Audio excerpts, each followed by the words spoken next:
मुझे तुम्हारे भीख मांगने पर कोई एतराज नहीं है।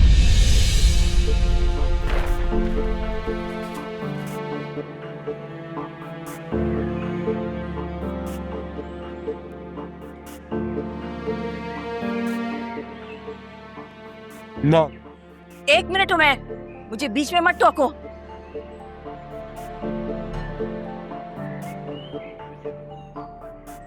मैं तुम्हें बताना चाहती हूँ कि तुम्हारे पापा ये घर छोड़कर क्यों चले गए थे। तुम्हें दिखाना चाहती हूँ मैं कि तुम भी इनके रंग में रंग जाओगे। पता है तुम्हारे पापा क्या कह रहे थे? वो ये कह रहे थे कि तुम बिल्कुल इमरान की जबान बोलने लगे हो, इसी की तरह सोचने लगे हो। वैसे तुम्हें वक्त ही कितना हुआ इस घर में आए हुए? 1.5 माह, और 1.5 माह में इन सब लोगों ने तुम्हारी ज़हनियत ही बदल के रख दी है।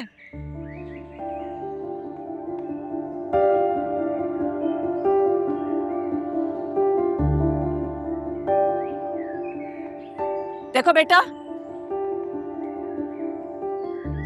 ना तो इनकी कोई इज्जत है और ना ही कोई गैरत। इज्जत नफ्स तो है ही नहीं। तुम क्या ऐसा बनना चाहते हो?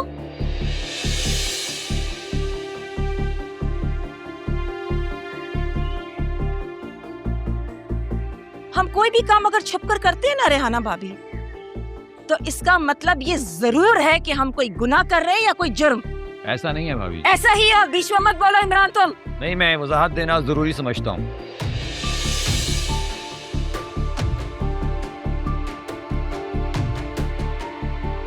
मैं आपको ये बताना जरूरी समझता हूँ कि ये जो आप कर रही हैं ना, इससे बड़ा गुनाह इंसानियत की तारीख में और किसी चीज को नहीं समझा जाता।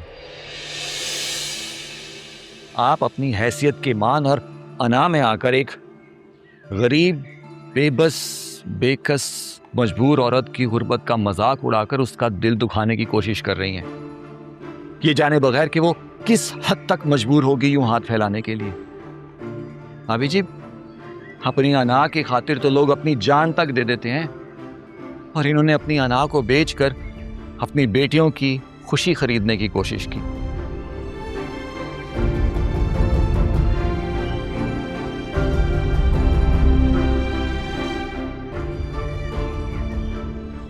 और आपने उनकी बिकी हुई अना को ठेस पहुंचाकर उनकी दुकान ही बंद कर दी।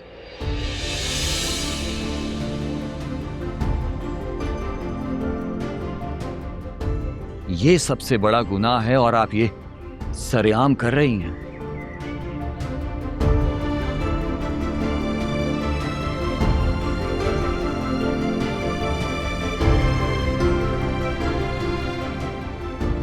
भाभी जी, हरगिज ऐसा नहीं है कि हर छुप के किया जाने वाला काम जुर्म या गुनाह हो।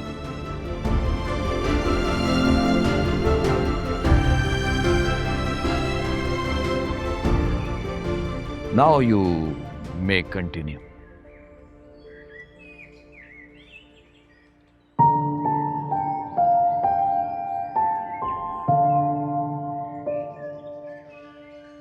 भाभी जी, एक आदत आपकी बहुत अच्छी है,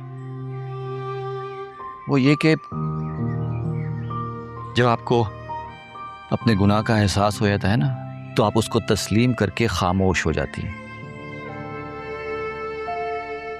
वरना यहाँ बहुत से लोग ऐसे भी हैं जो अपने गुनाह पे पर्दा डालने के लिए बहस किए जाते हैं।